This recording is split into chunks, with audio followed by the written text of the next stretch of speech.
Yoo-hoo! Hello! Hi. Guess who? Is this going to be the first one we post?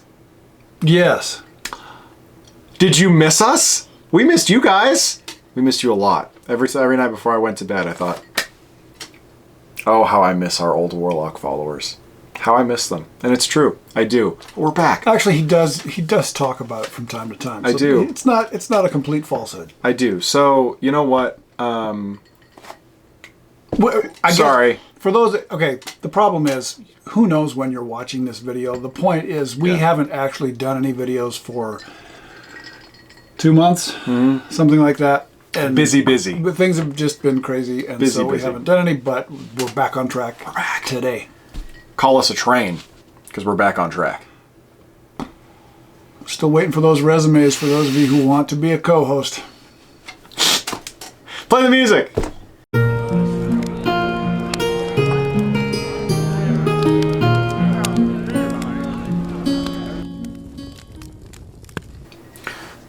So, today, what are we talking about?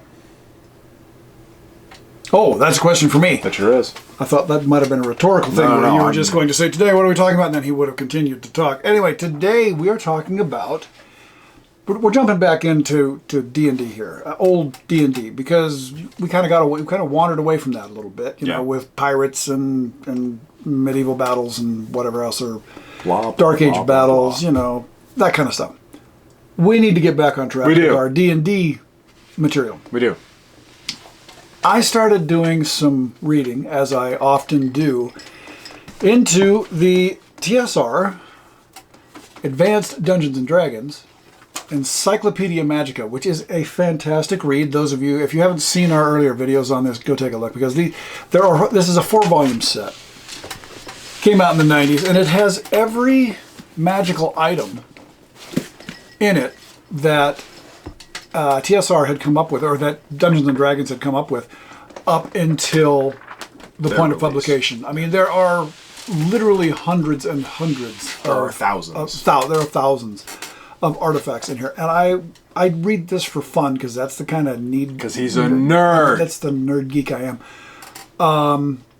And I came across some things that I thought you guys might find fun, and I thought you might find fun, because he hasn't heard them either. Now, I haven't.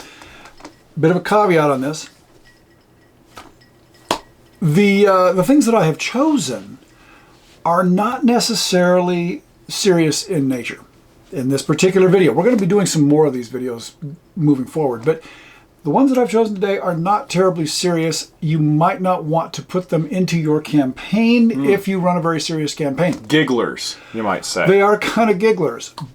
But I still think they're really cool, and I think that there is even a place for them in a campaign that is very serious. That's beautiful.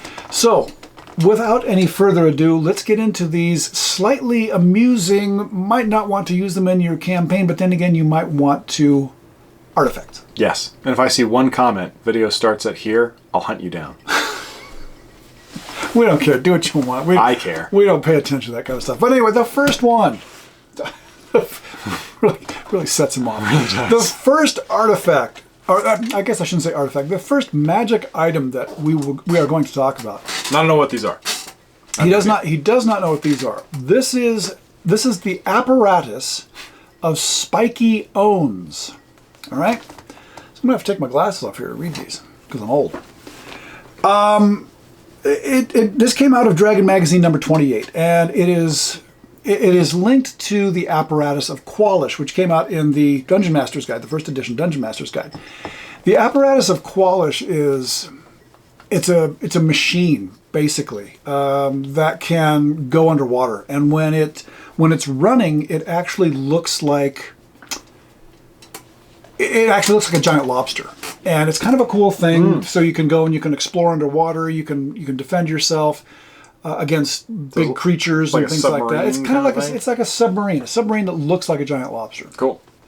However, and a little more backstory, the apparatus of Qualish comes as a big iron barrel. And what you do is there's a catch on it that you flip, and then it opens up and you can climb inside of it, and then it's got a bunch of levers inside that allow you to make it turn into this big lobster thingy. Cool. So the apparatus of spiky owns, again, Dragon Magazine 28, it exactly resembles the apparatus of Qualish, but it is not. So you might come across this and think, oh, I've been lucky enough to find Qualish. Exactly, and then you find out that you've actually got a real problem on your hands. Let me explain. Let me go deeper and explain. So the apparatus of Spiky owns exactly resembles the apparatus of Qualish, except that when activated, it becomes a 10-piece one-man band renowned for its cacophony. It enrages all who hear it, including party members, unless a saving throw versus spell is made. Those who fail the saving throw will attempt to do harm to the operator until he or she stops playing the apparatus. Of course, the owner is charmed by the device and continues to operate it. That's stupid. It's really stupid, but really funny. And I don't... There is an app. I have taken the apparatus of Qualish. It came from the DM's Guide. Like I said, the first edition DM's Guide. I do have an apparatus of Qualish in my campaign. There is one. Stored away somewhere. No one has ever found it, but it's there to be found if someone ends up going in the right direction. But I can see taking the apparatus of Mr. Owns and making it more easily accessible, and having somebody think that they found something really fantastic, and then, or better yet, someone finding this in a dire situation and thinking, oh, I have found this wonderful thing. Thank God. Here I've saved the party. And she has read about how you operate this apparatus, and they hit the switch, and the 10-piece one-man band pops out and starts to go downtown. Even though it's a bit silly, it could be a lot of fun for me as the DM. To have make an appearance on the stage. That's the key part. I think we're really towing the line with needlessly making your players suffer and hate you. There is no needlessly. I think there is. I think it is needless. That is my point of existence. I think we're getting close to the point of ruining the evening with that one. There's no upside. At the end of the day, the upside is my happiness. It's not that funny. It's kind of funny. It is funny. It is funny. But it's funny for the person who puts it in. Everyone else is just going to be angry. I like the concept. The concept is good. The concept is good. Anyway, apparatus of Spiky Owns. I knew I was going to be hearing about this. See that. Apparatus of Spiky Owns. I think that it is a pretty cool thing. So moving on. Apparatus of Spiky Owns. Big Iron Barrel. Be on the lookout. I'll keep my eyes peeled. Be on the lookout, because it's going to be out there. The next item that we are going to be talking about, and this one I would not put into my campaign, my D&D campaign, because it is too silly. But it's really well worth mentioning. I would, however, put this into either a Metamorphosis campaign or a Gamma World campaign. And I'll explain why in a minute. This is our Draken's Refreshment Simulacrum. You ready for this? No. This is from the Book of Wondrous Inventions. Our Draken, a wizard from Greyhawk, adventuring in another dimension, first discovered the creature named Kola. Kola was a rectangular, human-sized thing. It spoke few words, but was very friendly. For just 2 silver pieces, Kola gave a total stranger a refreshing elixir. Once back in Greyhawk, our Draken resolved to create his own Kola. Our Draken's Refreshment Simulacrum is a colorful box standing on one end. Its usual colors are red, white, and blue. Glowing runes read Kola, drink, new generation, and exact change when lit, with other arcane sayings. A small opening large enough to accept a coin is located midway to the top on the right. 1 foot from the bottom is a large aperture, almost as wide as the box. Ideally, the thing affably greets people, then offers its elixir for a mere 2 silver pieces. Details in the Book of Wondrous Inventions goes into how you can actually construct one. I'm not going to get into that. It gives you how much it costs and so forth. So you can make your own.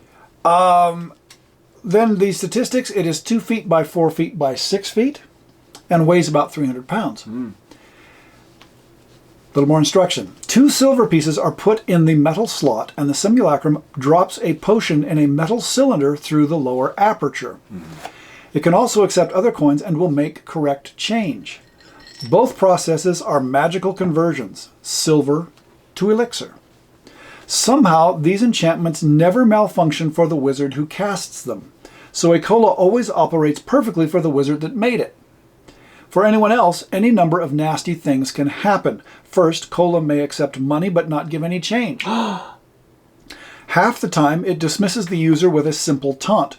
No drinks for you, scum. Those less fortunate are either attacked or become the recipients of one of the cola's special drinks. Each special differs from the last, and its effects are always malign. At best, a special drink is noxious and gives the imbiber an embarrassing acne problem. The worst specials cause insanity, loss of hit points, or death. It is believed these hazards prove that simulacrums are inherently evil. Simulacrums are thought to fear their makers and therefore do them no mischief.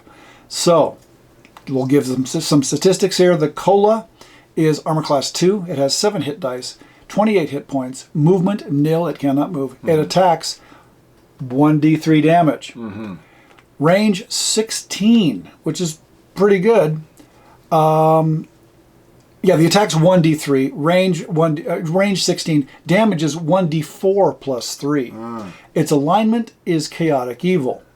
The creature attacks by firing 1d3 of its drinks as missiles. If reduced to half its hit points or less, Cola gives up and offers its attackers the real elixir. You realize what this is, Of course. It's too silly to put into my campaign. It's too goofy. But in my Gamma World campaign, or Metamorphosis Alpha, I can see this actually being something, a machine that has developed some sort of sentience based on radiation and time. So figure a computer chip inside of it that has gone a bit haywire. Why not? And this could end up being a lot of fun. I think it would make way more sense in a Gamma World setting. In a Gamma World setting, or or Metamorphosis Alpha setting. I mean, I think it's fun. Yeah, because that's exactly how he describes things in Gamma World. Is like, as our characters are going through in the big campaign we have, we're seeing, not necessarily vending machines, but like bathrooms, and we don't really know what they are. Or we're seeing like ticket dispensers in the spaceport that we're at, and we don't know what those are. And so this roundabout way of describing something where you are describing it, but not through any sort of manner of recognition, I think it's cool. I think it would be fun in that setting. It would be a lot of fun there. Yeah, again, too silly to put into my campaign. In D&D, in my D&D campaign, but anything else, I think it could be a hoot. Oh, yeah. And you also have to kind of think that in the Gamma World setting, there could be ways of making use of this. Oh, of course. If you manage to gain control of it. Of course. Having it up against the wall and then attacking people with cans of a fizzy drink whenever they walk in, if they're not supposed to be there, bam, bam, bam, bam. I think there are a lot of potential for this. A lot of fun potential for this. Anyway, thought you might like that. But let us continue. Let us move on. Okay. All I saw was the word monkeys. Monkeys. Anything that involves monkeys is probably going to be a lot of fun. So for those of you who are old enough, you may remember, and you might remember this. There was a toy when I was growing up, and I think there was still one around. I'm sure it's still around, but you just don't see it as often, called the Barrel of Monkeys. Sure, I had a Barrel of Monkeys. Yeah, you did have a Barrel of Monkeys. And for those of you who don't know, the Barrel of Monkeys, it's a little plastic barrel about yay big. Filled with monkeys. They have a hook. They have one arm going up with a hook on it, one leg going down with a hook on it, and the other arm is just hanging down. Yeah. Anyway, the object was to take one of the monkeys, and you hook the next monkey in, and then you hook the next monkey, and you try and get a string of the monkeys. Yeah, that's fun. Without touching.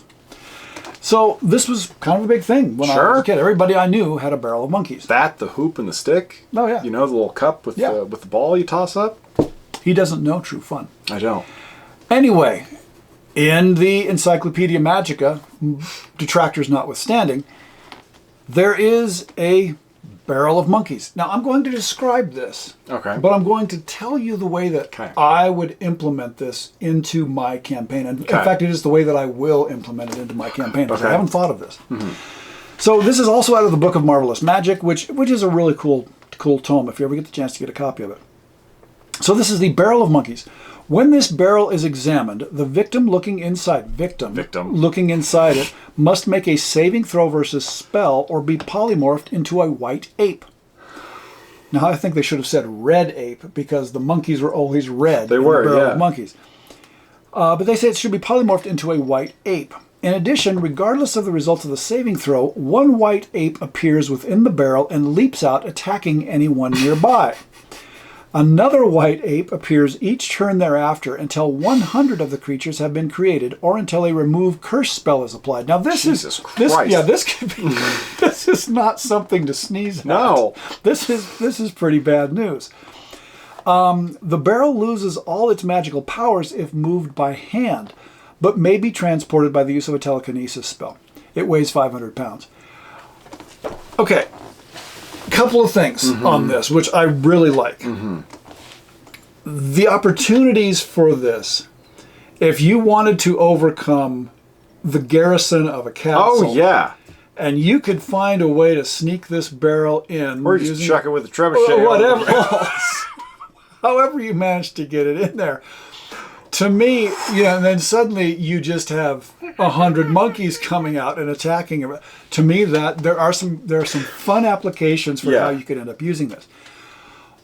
The way that I would actually implement it, however, is I would be much more subtle. And I would have the barrel probably covered in magical runes. Sure. And it would be sitting in some location. I don't know where it might be, but it would be small enough to where you could actually transport it. And if you looked inside, there would be nothing there except maybe a mist. What I would want to have happen, though, is players think, let's take this with us and find out exactly what it is. It could be valuable. Could be. That evening, while the players are asleep, you have 100 monkeys climb out of the barrel. Okay, but the monkeys are not attacking anybody, and I'm seeing them. You know the monkeys in northern Japan, the ones that hang out in the snowy areas. You know which ones I'm talking about? Zachary has often shown. Right, they bathe in the hot springs and things. For some reason, I have those monkeys in my head. I'll try and throw. Here's a picture. I'll right put here. up a picture. Bah! So you get 100 of those monkeys come out, and they are not aggressive. They just sit around, take up locations that are comfortable, and just sit there as the party wakes up. And then, anytime the party moves, the party is now part of the monkeys' troop, and the monkeys follow them. The monkeys view them as the leader. They view them as the leaders, or at least important members of the troop, and the monkeys simply follow. You have 100 monkeys that end up following your party, to wherever its next destination Quietly is. rumbling. Exactly, just quietly moving along, not causing any problems. God. But they just go, and the things that you could do as the DM Oh, yeah. with 100 monkeys following Jesus. the party could be great. I mean, That could be really funny. And it could be really funny, but it could also be really exciting. Yeah, you could do depending on cool what you did. stuff. And the thing is, I know my players. They would become attached to said monkeys. Absolutely. And then suddenly you have 5 players with 100 monkeys, and that makes up the party. Yeah.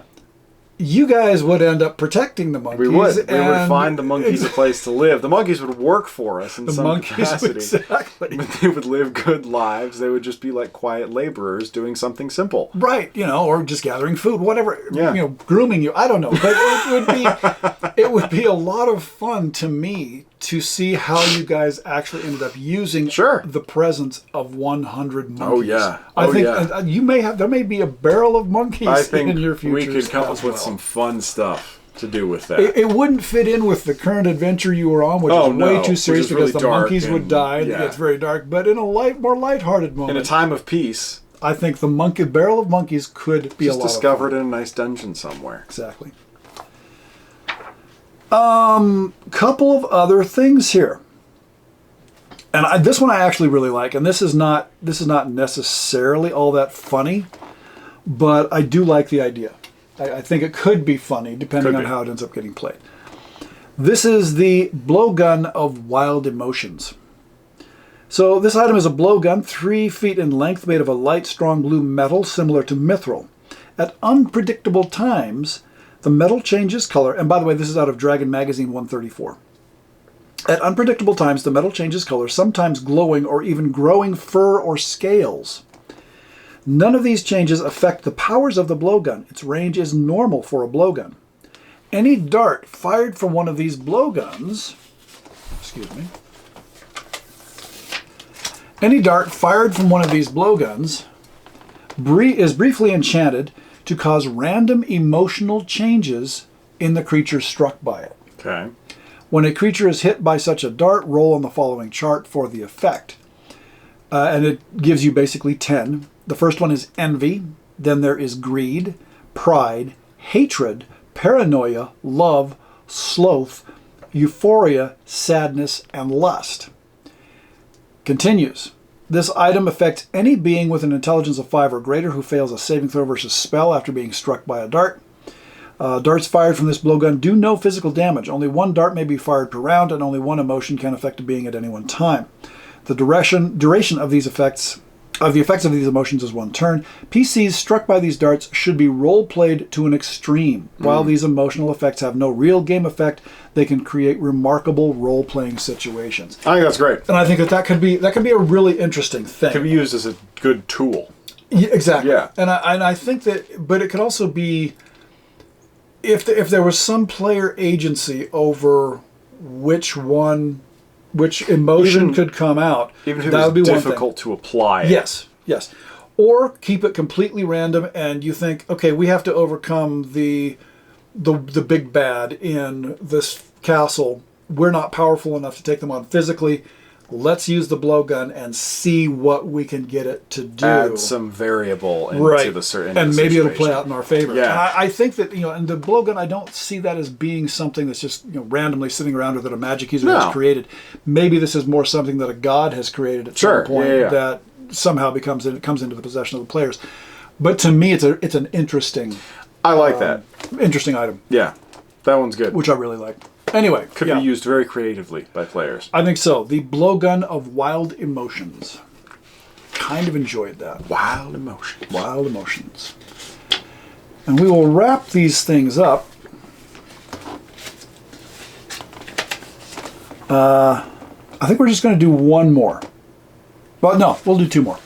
This one was interesting to me because this one was the result of I believe that this was the result of a contest. This came out of Polyhedron Magazine number 76. And this is the Sword of Babette Maelstrom. Experience point value, 1 million. Gold piece value, 10 million.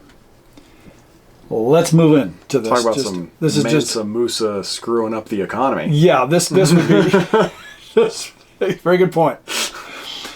So, interesting. Babette's formidable weapon is a longsword +5, +10 versus regenerating creatures, and +15 versus dragons. Oh, it changes. Okay. Once a year, the sword can cause an explosion, 200-foot radius, 200 D100s. In other words, it can create 200 to 20,000 points of damage. Okay. It can create a sphere of force as per the Wall of Force spell and dispel magic at the 45th level. Okay. Here's the thing. This item was part of a contest to name the sword featured on the cover of Polyhedron New Zine number 70. And then it goes on to say, never ever give this item to a player. It is solely included in this book for the sake of completeness. So I kind of enjoy the fact that they put this in here just for fun. I have not read Polyhedron number 70. I've got to go get a copy of it and find out exactly what sword they're referring to. But it's interesting. Here's the thing. I think you could have one somewhere in the world. Okay. I think it would have to be one. Oh, I yeah. have no qualm with like in the last big campaign that our main characters played in your world. Yeah. We had, for the purposes of the campaign, some unbelievably powerful magical items. We did. Yeah. Unbelievably powerful. Like the shield that we had was, it helped armor class by 15. Shield, yeah. It added 15 points to your armor class. I think if it was done in that capacity of you have to use this either for a specific purpose or this is something specific that you are fighting against, I would have no qualms with that. As long as there is one in the world that's being used for a specific purpose. Yeah. And you don't get to keep it. Right. Or once it's used, it completely disappears, Yeah, it disappears or explodes or whatever. Something along those lines. I think it'd be fine. I think having really powerful magical items in the world is good because it does add some variance to what goes on. And That's true. It adds depth to the world. And it's a random element. Yeah. That can actually make for an interesting addition to your story. Yeah. That is funny, though. Yeah. Anyway, never, ever give this to a player. The Sword of Babette Maelstrom. Never, ever give this item to a player! Exclamation point. It is included here for the sake of completeness. I thought that was funny. Somebody was giggling to themselves when they wrote that into the book, for sure. Final thing. And I really like this, but it's again, crosses the line of being silly, but with a few changes, it could still be used. You have the Staff of Striking. You may have heard of that. It came out in the original Dungeon Master's Guide. Well, this is the Staff of Striking local number 531. And this came out in Dragon Magazine number 156. So I'm really fond of these music. You guys are probably, know. You guys probably know that you're probably like rolling your eyes, but I'm finding this really funny. Oh, God. Okay, when this heavy oaken staff is swung at an opponent in combat, a large placard pops out of the end reading, "On strike. Player characters unfair to magical items." After that, it resists all attempts to wield it in combat, making hits impossible. If the owner persists in trying to use it, it may animate and attack. The staff may animate and attack, although PCs take no damage if they happen to be wearing scarabs of protection. The staff can be temporarily returned to normal functioning by burning at least 3 sticks of incense of meditation. I think this is really funny. Yeah. I could not put it into my campaign the way it is. But I could put it in there just for a certain... I would have no problem with a group of artifacts deciding that because of maltreatment or... sentient artifacts. Because of maltreatment or because of, say, maybe a player using them in a way that the sentient artifacts alignment is disagreeing with, I can see a group of artifacts going on strike and refusing to operate. Sure. I mean, this is not uncommon in D&D. I think that this is something that you really should make more use of, that we should make more use of, because I really don't have... I've done it in the past, but not very often. I think that magical items that are sentient, they should be more inclined to say, you know what, we're not working for you. I think that is something, if you do have a sentient artifact, it needs to happen pretty often. You need to be taking that sentient artifact's thoughts and alignment and belief system into account when you make decisions to use it. And if you don't on more than one occasion, and there's some sort of a telepathic ability between artifacts in the group, maybe, just maybe, one of those artifacts can get one of those magical items can get the rest of the magical items to stop functioning for the entire group because of a decision that's been made by the group. Because they're annoyed. Yeah, anyway, I thought that was there's a lot of possibility for that one. Anyway, well, those are cool. I thought that those were kind of amusing and fun. I thought this would be a good way to get us started off back into our video creation. Couple things to wrap up here. We've got Master of Mazes has a new podcast, which is interesting to listen to. Yes, indeed. We will put some links to that. Our friend Carl started this just recently with his son, and I've been able to give it a listen here a couple of times, and it's actually a good podcast. Yeah. So please watch for that. Our friend Robby has the pre-launch of his game Enclave starting really soon. In fact, I think it's already started. We will put a link to that. We play Enclave. We do occasionally whenever we get the chance to with Robby. It's a diceless role-playing game. It's a different style of role-playing game, but I think that you might enjoy it. It's all role-playing. And if you're in it for the adventure, the story, and the like he says, the role-playing aspect, it's a great game. It's a lot of fun. Yeah, so take a look at that. If you have not signed up for our newsletter, we got a lot of people signed up for that newsletter now. Yeah. I've got to tell you. Thank you for signing up. Yeah, and for those of you who have not, you're missing out on some fun stuff, apparently. People seem to like it. So it's growing by leaps and bounds. And what else? Follow us on Instagram, subscribe here if you are not subscribed, and keep your eyes peeled, because yes, hopefully before the end of this year, we will be starting our next Kickstarter project for Expedition to the Forest of Moon. Yes. You may have heard us talking about this. We kind of fell down on the project a little bit here in the past few months, but we've really ramped it back up here in the past few weeks. You guys are going to like it. You guys are going to like this product. I am sure that you're going to enjoy it. It is a full book. It's basically full hardback book. Full hardback book. It's going to have a full setting that you can participate in, a dungeon that you can go through and explore, and a whole bunch of different monsters and some other stuff. And this is all straight out of my campaign. Yeah. So if you get the chance, we will put the pre-launch landing page for that down below as well. If you've already subscribe to that, thank you. And we're actually getting a lot of people signing up for that. So go and follow that if you would, because it helps raise us in the eyes of Kickstarter so that we get a better launch. When we actually launch, it'll be a better thing for us. Yeah.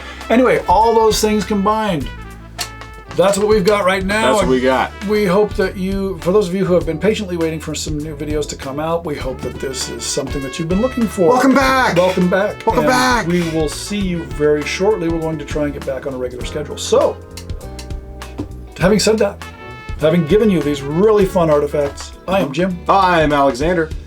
Keep your sword on break. Bye-bye.